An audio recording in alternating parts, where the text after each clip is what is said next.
in particular in the context of digitization and big data.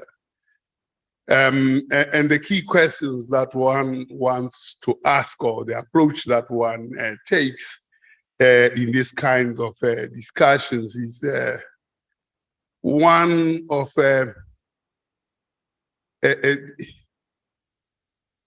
how, in the context of technological advancements, in the context of the fourth industrial revolution, in the context of Internet of Things and the like, would one perceive or conceive of the production relations, the relations of production? And where does that put the relation? What is the relationship between capital and labor? And who actually benefits from the proceeds of production? These are the questions that one wants to attempt to ask. Now, I don't have my presentation on the screen.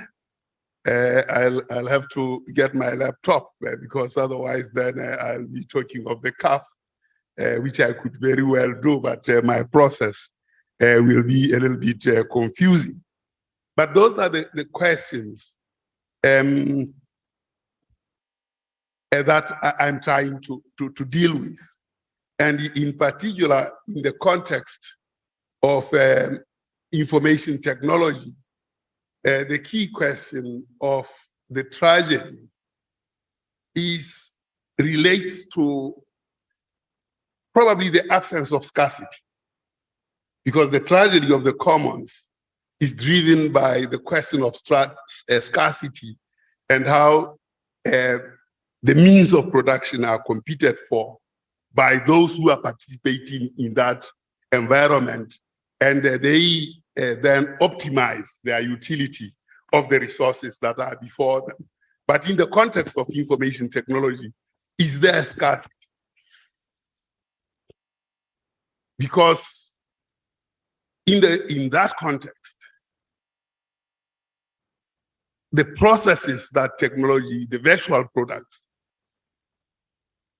are non-rival. And if they are non-rival, then there is no scarcity. And in fact, the more there is demand, the price drops. So what are I've got some key references. This is the outline, and I'll try and rush through this. And then, of course, I argue that the notion of the tragedy of the commons has to be turned on its head. The question of Thatcherism and Reagan economics, as inspired by Milton Friedman, I think there has been a lot suggested here that has collapsed. And then, of course, the context of the information technology and why non-rival products defy the notion of scarcity. And then, of course, the dwarf-like character on machines, which Karl Marx talks about, that a dwarf-like character undermines technological advancement. And then, of course, technology-enabled theft during a pandemic, where out of that pandemic, there were 10 most prosperous men out of the pandemic itself. And the one should argue that that's fact. And these are the references. But the underlying issues are those propounded by Spina and what he calls the knowledge society, which is a well-informed society where the information of the world they have access to the complete knowledge of the world. And that knowledge is available to everyone, available everywhere, available simultaneously, and available freely. That's that kind of world. While the technological constraints have been resolved, but there are issues around literacy, promotion of use, and promotion of access, which means democracy has to prevail under those circumstances. And when there is a knowledge system, a knowledge economy, we actually have to understand what the forms of knowledge are. Knowledge as information, knowledge as understanding, knowledge as insight, competence, and authority that can be acted upon, because this is the economy that we are talking about. Now, Lenin makes a very important point around communist conceit. But I want to talk about the enemy, which is illiteracy. That when people are illiterate, there's very little that we can discuss with them when they actually have to fight illiteracy. The first thing to deal with is that illiteracy. And on the continent of Africa, yes, there is some advances in overcoming illiteracy, but when it comes to the real things that have to be dealt with, illiteracy is a major constraint. And then when it comes to things like bribery and so on, we know that South Africa, we have had the Zondo Commission, which basically came about because of extensive bribery and corruption in the country that plunged the country into a situation. So, and the question is, what is the key role of technology? There's natural technology and society technology that Marx talks about. And that is defined there, that the natural technology is one that's studied by Darwin, and the one which is social technology is the one that leads to change, and that change is deliberate. And of course, the mystery of technology is in its inverse relationship it creates between price and demand. That it creates abundance. And why is the key role? What is the key role of technology? And I really go into the classics on Marx on this and talk about this dwarf-like character who wants to impose his ability over and above how the machines should work.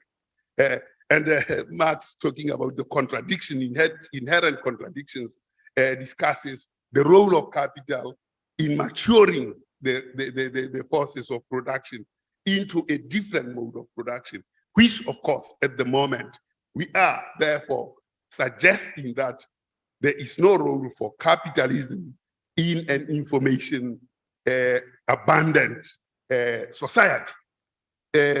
So connectivity enables the creation of virtual value, and that is non-rival. When anybody can look at this screen from anywhere in the world. It's unlike when I have this bottle of water. When I have it, you can't have it.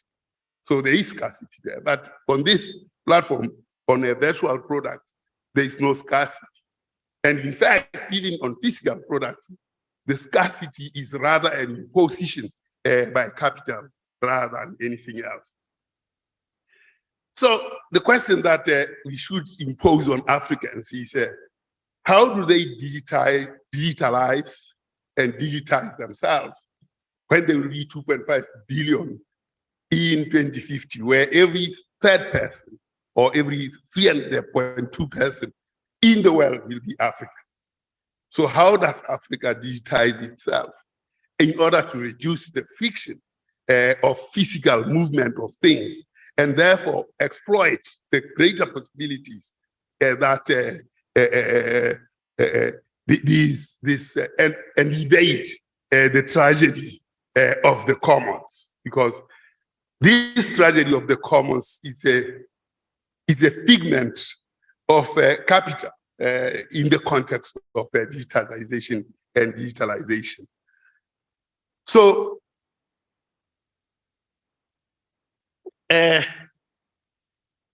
how do we explore the different future? I mean, these are South African children this year having to cross the only offense they have committed to the country is wanting to go to school.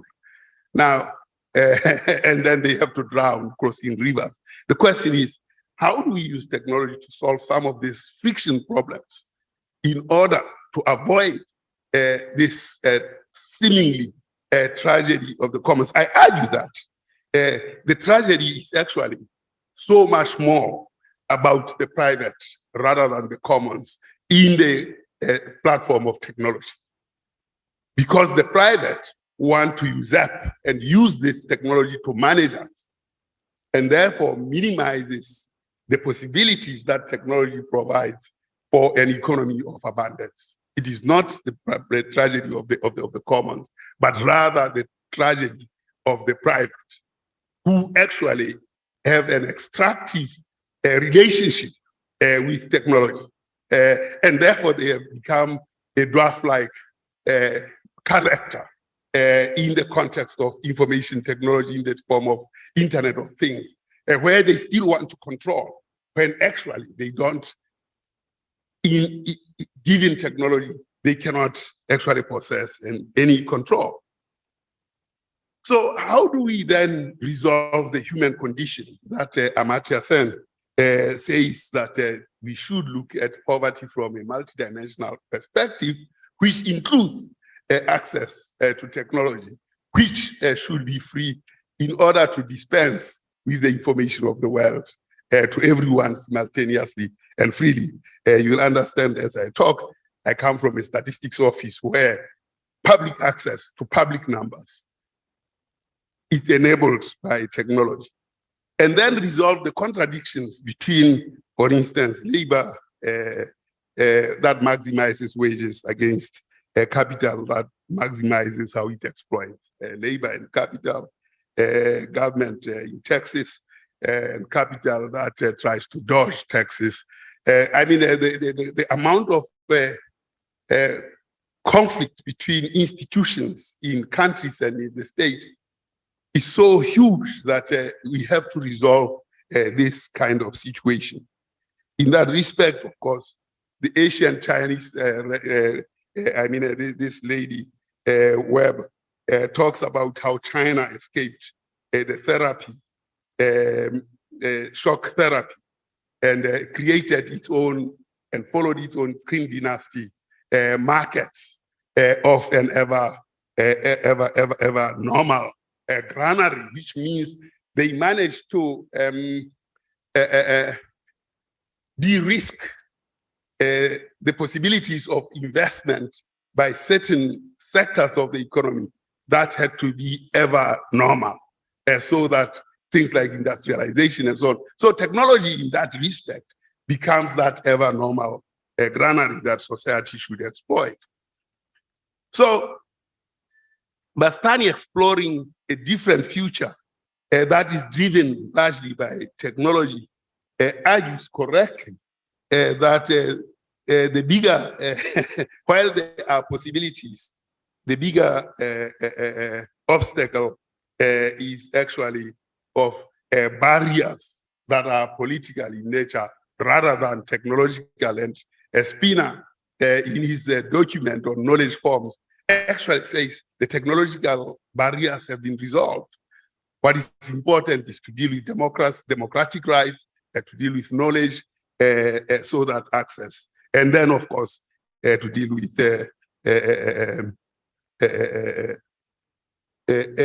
matters literacy.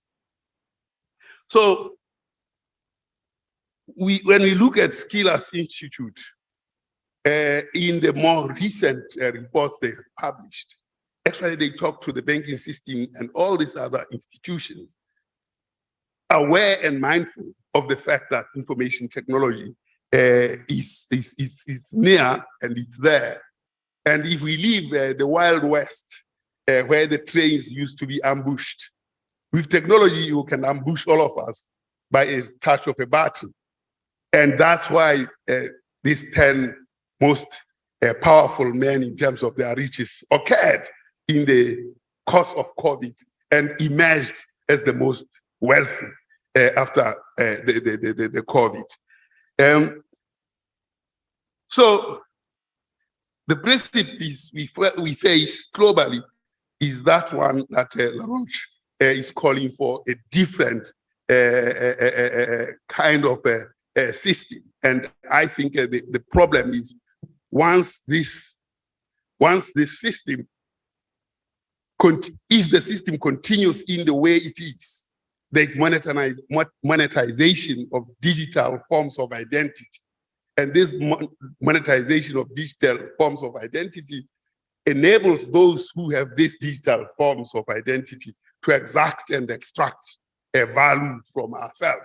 So basically, the tragedy is not of the commons in a digital age, but that of the private. And they limit the extent to which we can access technology and make living more tolerable. So these are the issues that the Sheila's report looks at the moment. Chair, I am almost coming to an end around the 10 richest people in a pandemic. And I'm saying this is the Wild West that actually holds us to ransom using technology. And they are acting like the dwarf machine in the context of a bigger prospect for articulation and use of technology as a public good for society. And in this regard, official statistics is closer to basically democratic processes in government and can actually unleash the possibilities of a better life going forward. So the key enemy here is the ownership of these critical means of resources or of livelihoods, which are advanced by technology and by things like intellectual property, when actually knowledge creation is a gregarious process and no one can actually claim it because it's built on. Nobody comes and gets born and can have intellectual property to knowledge. Thank you very much. Thank you. Thank you for finishing on time.